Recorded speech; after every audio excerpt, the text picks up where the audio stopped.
ബ്രസീലിനെ പറ്റിയും പോർച്ചുഗലിനെ പറ്റിയുമാണ്. ബ്രസീൽ ആദ്യ മത്സരത്തിൽ കണ്ട ബ്രസീൽ അല്ല മൂന്നാമത്തെ മത്സരത്തിൽ എന്നുള്ളതാണ് ബ്രസീൽ വിരുദ്ധർ പോലും സമ്മതിക്കുന്നത്. അതായത് ടീം ഓരോ ദിവസവും സെറ്റായി ഈ ആൻജലോട്ടി എന്ന കോച്ച് ടീമിനെ ഇങ്ങനെ ഫൈൻ ട്യൂൺ ചെയ്ത് കൊണ്ടുവരികയാണ്. അപ്പോൾ ബ്രസീലിന് നേരിടാനുള്ളത് ജപ്പാനാണ് നോക്കൗട്ടിൽ, അതായത് റൗണ്ട് ഓഫ് 32-ൽ. ജപ്പാന്റെ മത്സരം നമുക്കറിയാം, അതിവേഗക്കാരാണ്. ഈ പറയുന്ന പോലെ ബ്രസീലിന്റെ രീതിയല്ല, ബ്രസീലിന് ചേരുന്ന രീതിയാണോ എന്ന് ചോദിച്ചാൽ അതുമല്ല എന്ന് വേണം പറയാൻ. അപ്പോൾ എന്താണ് പ്രതീക്ഷിക്കേണ്ടത് റൗണ്ട് ഓഫ് 32-ൽ ബ്രസീൽ ജപ്പാൻ പോരാട്ടം വരുമ്പോൾ? ബിനീഷ്, എന്തോ ഈ റൗണ്ട് ഓഫ് 32-ലെ ഏറ്റവും ക്ലാസിക് പോരാട്ടമായിട്ട് ഞാൻ വിശ്വസിക്കുന്നത് ബ്രസീൽ ജപ്പാൻ പോരാട്ടമാണ്. മറ്റൊന്ന് മൊറോക്കോവും നെതർലാൻഡ്സും തമ്മിലാണ് എനിക്ക് തോന്നുന്നത് ഒരു ടഫസ്റ്റ് കോമ്പറ്റീഷൻ വരാൻ പോകുന്നത്. അതിൽ ബ്രസീലിനെ ജപ്പാൻ ഓൾറെഡി ഫ്രണ്ട്ലി മാച്ചിൽ സമീപകാലത്ത് തോൽപ്പിച്ചിട്ടുണ്ട്.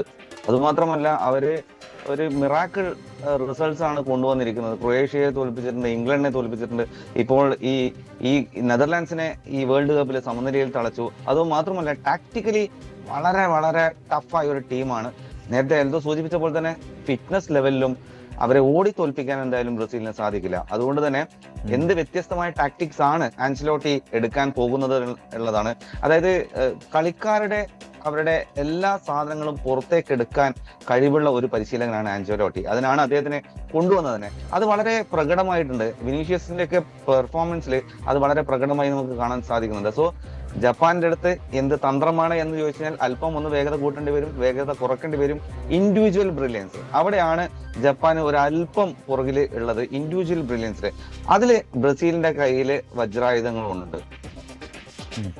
അത് വളരെ പ്രധാനപ്പെട്ട കാര്യമാണ്. ഇനി ഈ ബ്രസീലിന്റെ വജ്രായുധങ്ങളിൽ പ്രധാനിയാണല്ലോ നെയ്മർ കഴിഞ്ഞ മത്സരത്തിൽ അവസാന മത്സരത്തിൽ സബ്സ്റ്റിറ്റ്യൂട്ടായി എത്തി. പക്ഷേ ഈ ആരാധകരുടെ തന്നെ സംശയം, നെയ്മർ സുൽത്താനാണ്, നെയ്മർ അവർക്ക് അവിഭാജ്യ ഘടകമാണ്. പക്ഷേ ഇങ്ങനെ വളരെ രസകരമായി സെറ്റായി കൊണ്ടുവന്ന ടീമിലേക്ക് നെയ്മർ ഇടയിൽ വരുമ്പോൾ ആ ടീമിന്റെ ബാലൻസ് തെറ്റുമോ എന്നുള്ളൊരു സംശയമില്ലേ?